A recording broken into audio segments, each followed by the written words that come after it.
Alright, so for video reaction 4, we had to watch a video about how intellectual property powers economic growth.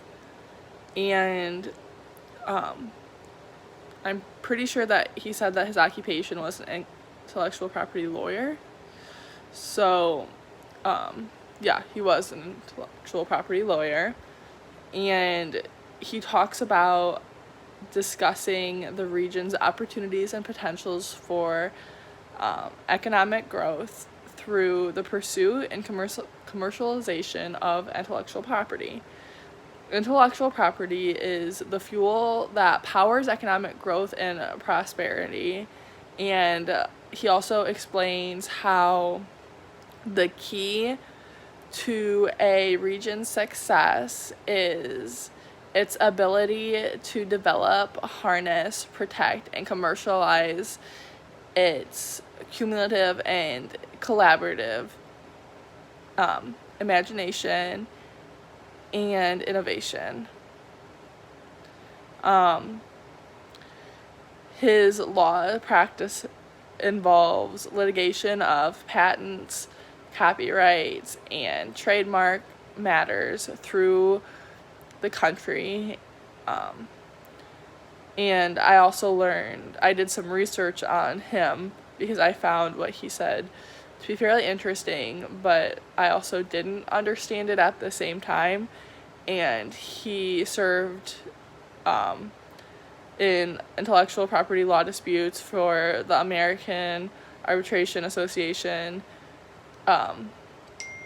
and rendered decisions regarding disputes involving famous trademarks such as like McDonald's, Amazon, Target, what was another one? US News. And so he knows what he's talking about. He was selected to be as a super lawyer in the area of intellectual property litigation. He talks about how the region can benefit from the wealth of resources, and something that Miranda talked about a lot was U.S. patents and the importance of the U.S. patent system and how it is important for the economic growth and how economic growth directly is correlated with patents and how they have the funding for research and development. And he also said that every dollar spent on regions received an economic benefit and how they have the highest of clean green resources. Some of the stuff, I'm not going to lie, in this video kind of went over my head because this is not an area that I am very familiar with.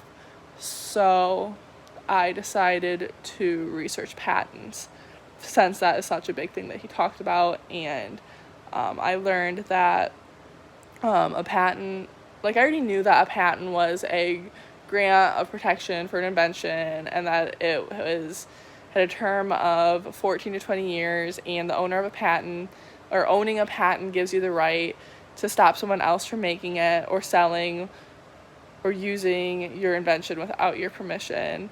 But some of the things that I learned about a patent was that only an inventor may apply for a patent on his or her own idea, and that if two or more participate in the creation of the invention, then they have to get a patent as adjoint inventors.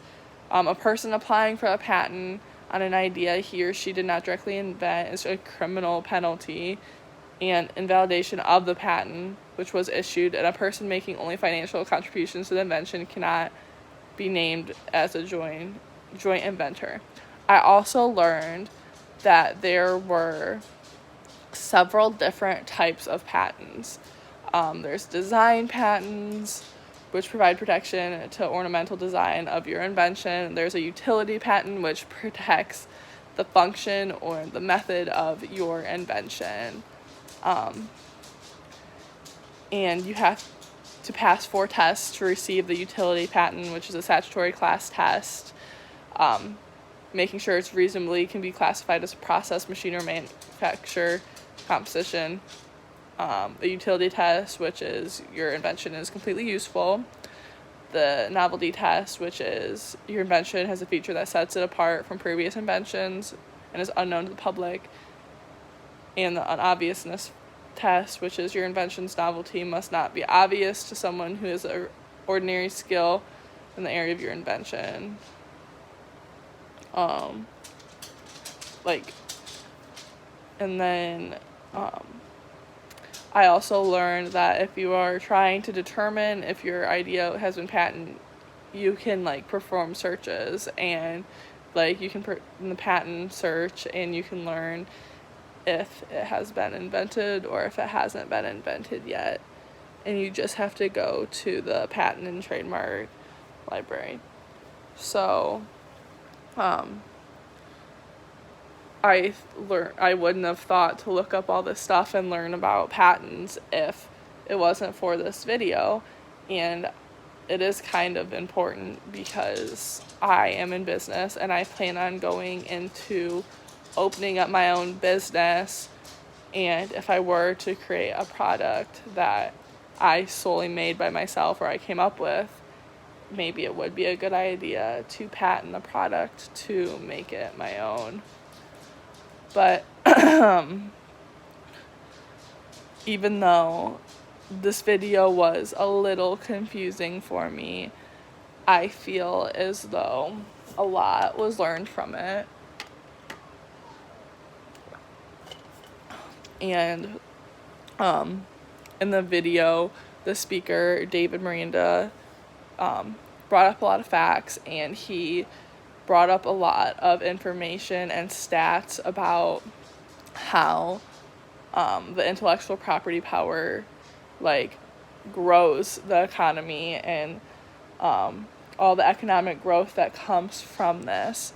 And I had no idea, and I'm feeling that a lot of people have no idea about this. So this is something that should be talked about more, and it should be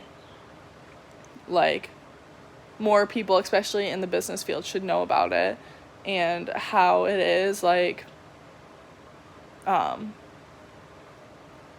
intellectual property grows and has a lot of prosperity, and how the key to the region's success is the ability to develop and harness and protect and commercialize its cumulative and collaborative imagination and innovation, and know about copyrights and trademarks and stuff, because that is all important stuff when it comes to the business world. But I'm glad we had to watch this video, and I learned a lot from it.